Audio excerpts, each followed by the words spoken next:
What is the number one worst diet mistake that you can make if you want to lose weight? A lot of people make this mistake. Making this mistake will make fat loss almost impossible and certainly very painful. And that's not my goal. I want to make fat loss a lifestyle. I want to make it as effortless as possible. The biggest diet mistake that you can make is not following the latest diet trend or doing the carnivore diet. It's not cutting carbs out and eating too many carbohydrates. It's not eating too much protein or not eating enough protein. It's not all of these little things, although some of them are very important. It's actually not creating a sustainable nutrition plan for yourself. The diet that you eat every day should be sustainable and it should be enjoyable. Just because it's enjoyable doesn't mean it's not healthy, doesn't mean it's not going to get you the results that you want. Losing weight doesn't have to be miserable, and I'm going to share with you how to do that in a second so that you can actually get results. One thing I've learned about myself is that I'm a very intense individual in anything that I do. Whatever it is I do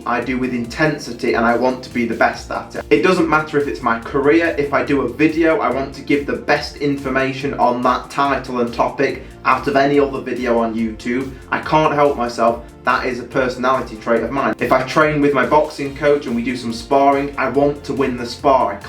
I have to land my shots. I have to operate with intensity. It's just who I am as a person. Left, right, left, up, cool. Left, right, left, up. 1, 1, 2.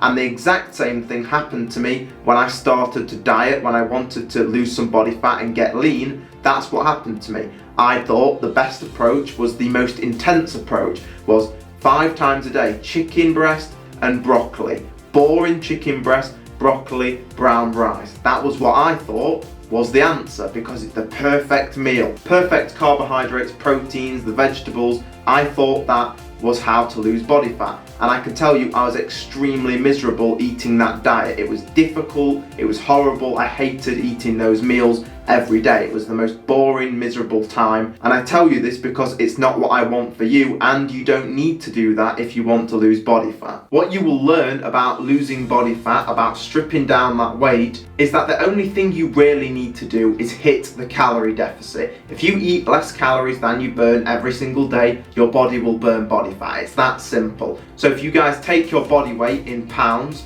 and multiply that number by 12, that will give you a rough idea of how many calories to eat per day. So your body weight in pounds, multiply by 12, eat that many calories per day.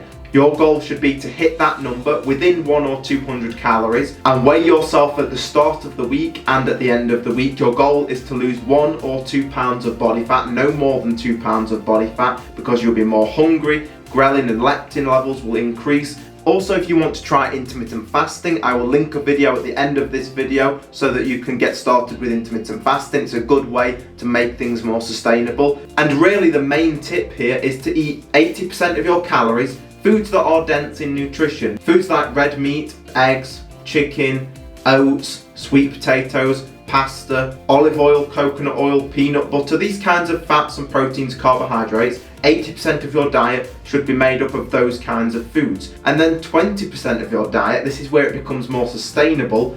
If you want to save 400 calories at the end of the day to have your favorite ice cream, do that. So you're eating mainly healthy foods, but you're creating something you can stick to for a lifetime, opposed to doing something you can only do for a few weeks and then you come off your diet again. When I'm helping people, I don't like the idea of going on a diet, because if you go on a diet, that implies you have to come off of it. If I get on a bike, that means I have to get off the bike. If I get on a bus, I have to get off the bus. If you go on a diet, you're telling yourself at some point you're going to come off that diet. And the idea is that we create something that is a lifestyle that you can stick to for the rest of your life. The video that is on screen right now is how to make intermittent fasting easier. Also, I've given you an extra video on here that you can click through and watch, whichever one you choose, which is 12 foods that I would recommend. So if you're trying to think of the type of food you should eat, in this video I'm going to go over some of those foods.